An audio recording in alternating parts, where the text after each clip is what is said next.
Monster taming, hunting, collecting, call it what you will, this RPG genre has been a world of its own in gaming for years now. And yeah, with Pokemon still reigning as one of the highest grossing media franchises of all time with like 300 million games sold across 76 titles, nobody would blame you for thinking it's all been done before. But as I made my way through Yaoling: A Mythical Journey, which just dropped on Steam by the way, I was pleasantly surprised by how much this game did differently. Honestly, I never really got into the Pokemon games or Monster Hunter, Digimon, any of those. And at first blush, Yaoling wouldn't seem so groundbreaking. You're still taming monsters and building yourself a fighting team to challenge other tamers. But really, that's about where the similarities end.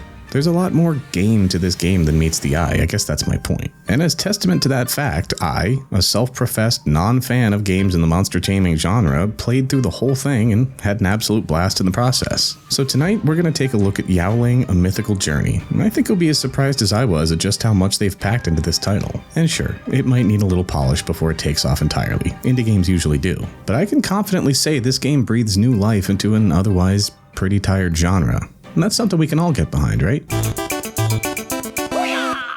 When it comes to monster taming games, let me tell you, this fandom goes deep. We're talking game series, TV shows, movies, books, comics, merchandise, parades, conventions, and just about everything else you could imagine. Seriously, there are food products on the shelves right now based on this stuff. It's kinda nuts. Now, I'm no historian, but I can say for sure this didn't all start with Pokemon, though that's admittedly kind of the juggernaut in the space, so you wouldn't be blamed for thinking that. From what I've read at least, the real origin of this genre of games can be traced way back to the Megami Tensei series, which launched back in 1987. And there have been variations on this theme coming out of the woodwork ever since, including recent games like Cassette Beasts, Coromon, and most recently Palworld, just to name a few. But I gotta say, this game seems to have brought something new to the party, at least for me. It feels fresh and not so self-serious. There are some things you'll recognize from other games here, that's no shocker, but there's also a lot of things I didn't expect, and the way these things were combined is pretty unique. I mean, this is an Eastern-influenced indie monster taming RPG with crafting elements, challenging boss battles, a really unique graphic style, fantastic music, and an interesting storyline. That's not a bad resume, really. The story of Yaoling: A Mythical Journey is quite a bit more detailed than your typical Pokemon tale. It begins 16 years ago when a village was destroyed by demons and a human child is discovered alone among the rubble. Now, a young Yaoling keeper, you are that child, and you're charged not only with proving that humans and Yaolings can coexist peacefully, but quelling the darkness that seems to be corrupting otherwise peaceful Yaolings all across the land of ancients. You're also trying to reunite the splintered 13 Yaoling training schools, also known as the Yaoling Keeping Alliance. Of course, because this is a monster taming game, you're going to need to defeat the masters of all these schools to prove your worth and bring them back together.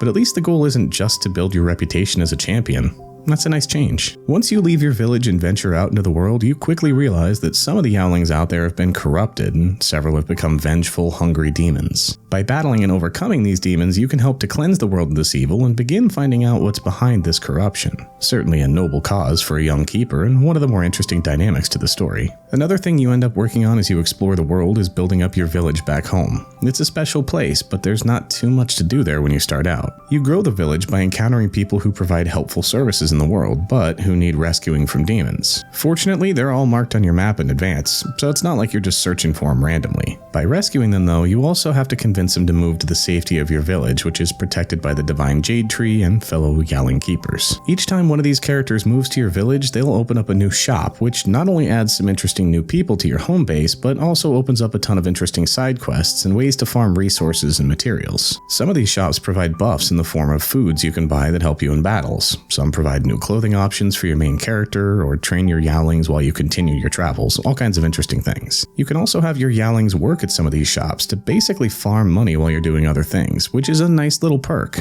If you play like I did and end up with like 200 Yaolings you aren't using, it's nice to see them doing something in their downtime. Now obviously the actual Yaoling battles themselves are a huge part of this game. You're going to be running these things all the time, and one of the really interesting and frankly really appreciated mechanics of battle is that the Yaolings you have on your roster fight automatically. automatically. That includes using their magic skills, so you don't have to manage all this manually, and it keeps the pace of battles really quick. And this might not seem like a huge deal, but if you imagine having to manually run every attack from all your Yaolings in each battle and repeat that hundreds of times, it could get a little old. Instead, the auto battle keeps things moving quickly while still allowing for plenty of strategy and active participation. The balance of these things is one of the biggest selling points of this game for me because, again, I wasn't a big Pokemon fan. The drawn-out battles are definitely one of the reasons for that. Also, choosing which Yaolings you have in your party for certain battles involves a lot of strategy. I think this is pretty common in monster taming games, but in this one you end up having several in your roster fighting all at the same time. So having some ranged attackers, some tanks up front, magic users or healers in the back, all that can turn the advantage your way when it's done right. In that way, this reminds me of some of the tactics games I've covered before, and I really like that aspect of the battle setup. Those materials and resources I mentioned earlier bring up the next really important part of this game, which are charms. These are both craftable and collectible, and you can purchase them from certain vendors. They also serve a critical use in battle. Not only can they occasionally be used to attack enemy Yaolings on the battlefield or heal your team, they're also how you capture new Yaolings for your roster, which in this game is called sealing them.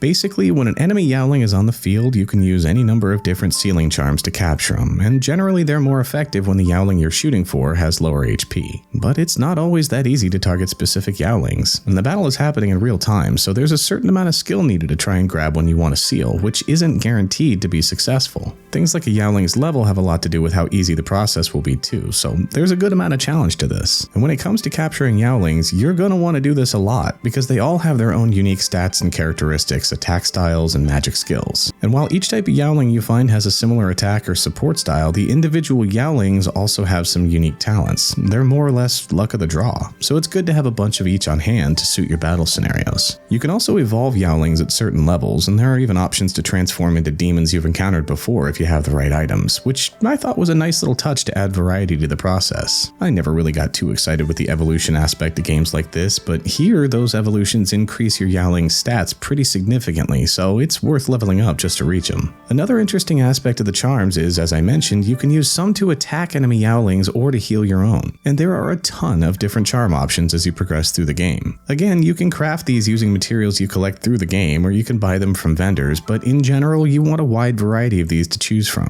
Learning to craft better charms comes from a skill tree in your home village. Now keep in mind, you won't have access to use all your charms during a battle. You have different sets of these that you create yourself, but in a battle you'll be limited to only one set at a time. In truth, this adds a good amount of planning to the process, because once you select your set and you start that battle, there's no going back. If you're stuck without a sealing charm and you happen to be battling a really elite Yaoling you want, well, tough luck. The good news is Yaolings are literally everywhere in this game. I've heard finding Pokemon can be a bit of a challenge in some of those games, especially if you're looking for one in particular, but that is definitely not the case here. In fact, there are so many that if you don't have enough spirit energy, which is sort of like your life meter in this game, you may struggle to avoid battles at certain moments. But that brings up another point I think is interesting, if maybe a little annoying. See, Yaolings will actually run away from you if you're a higher level than them. It's understandable if you think about it. I mean, nobody wants to get their ass beat by a much stronger opponent, but as you get to higher levels and do some backtracking to find a specific type of Yaoling, it can actually be a struggle to get into a battle. It's just a quirk, it doesn't hinder the gameplay too much, but it does put a knock in that whole gotta catch 'em all thing. Now I mentioned that along with masters of these different schools and random challengers who want to test your Yaolings against theirs, you'll also encounter demons in this game. And that is a thing, but you'll generally know when one is coming. Not only does the music change, but there's an indicator on your map for each one. The Demon Lords, which are more like the high-level bosses, are equally conspicuous, though they will surprise you with their difficulty if you're not prepared. Just something to keep in mind. Fortunately, saving is super easy in this game, so even if you were to die, and honestly, most of the battles were super easy, so I don't really know if you can die, you won't lose progress. Not only does the game auto-save all the time, and inconspicuously, which I appreciated, you can also save basically anywhere on the map. And that map itself I was a big fan of too. First of all, this game is open world, which is a nice change of pace from a lot of RPGs I've been playing lately. But also the map is absolutely huge. It has lots of different sections to explore, each with their own mood and feeling, color scheme, completely different types of Yaolings and more. On top of all that, there are also tons of little hidden treasures and areas to explore, so it never really feels like you've covered the entire map, at least not when I was playing it. But big maps usually mean long treks between areas to get around. Thankfully, fast travel is automatic in this game from the beginning. You'll visit spirit shrines, which are checkpoints where you can adjust your Yaolings, refill your spirit energy, and craft charms, and they are everywhere. but you can travel between these spirit shrines through the map and at any point and at no cost, which is a big plus. I say that because on top of the map being huge, there are also a ton of little side quests you can go on, and they tend to send you all over the place. The nice thing is the main quests do sort of encourage you to travel the whole map, but if you had to actually walk all those distances, it would eat up a lot of time, and the fast travel helps with that. As you go through these quests, you'll also meet a handful of NPCs, many of whom are actually pretty funny, which is a nice touch if you ask me. Now, the graphics and the music in this game are pretty fantastic. The graphics themselves have a style I've seen before in a few games, but they still feel pretty original, and I found them, well, charming. The game overall is kind of low impact. It's borderline cozy actually, so having graphics with a little cartoonish nature to them fits the tone well. The sprites used for enemies and NPCs alike are also really creative and interesting. I think this is kind of a hallmark of games in this genre, so I don't know if it's groundbreaking at all, but there were some later stage Yaolings that looked downright badass. More than anything, when it comes to the graphics, I left with the impression that everything was just vibrant. Very colorful. The music for me was really well done and blends seamlessly into the game. Each area has its own soundtrack, and because the songs don't loop, you might notice when they begin and end, but they're not really distracting and they're actually very pretty. The tunes that accompany being chased or encountering demons are intense in a sort of mellow way, so you get the energy but it's not overwhelming. Oh, and the battle song is also not so repetitive that it drives you crazy, which I appreciated. Honestly, I ended up listening to the music in the game while I was writing this too, because it's just nice, chill background. I'm pretty sure that was the idea, and it worked really well.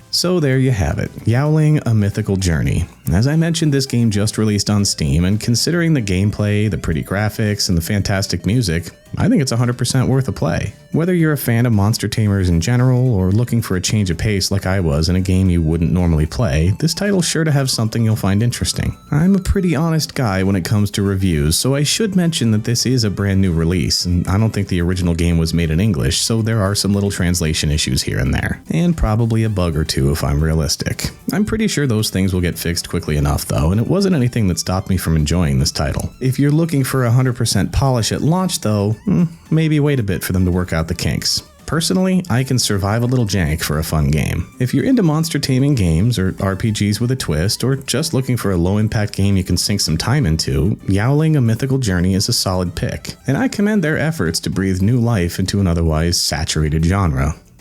I hope you like it. Thanks for watching, and we'll see you next time.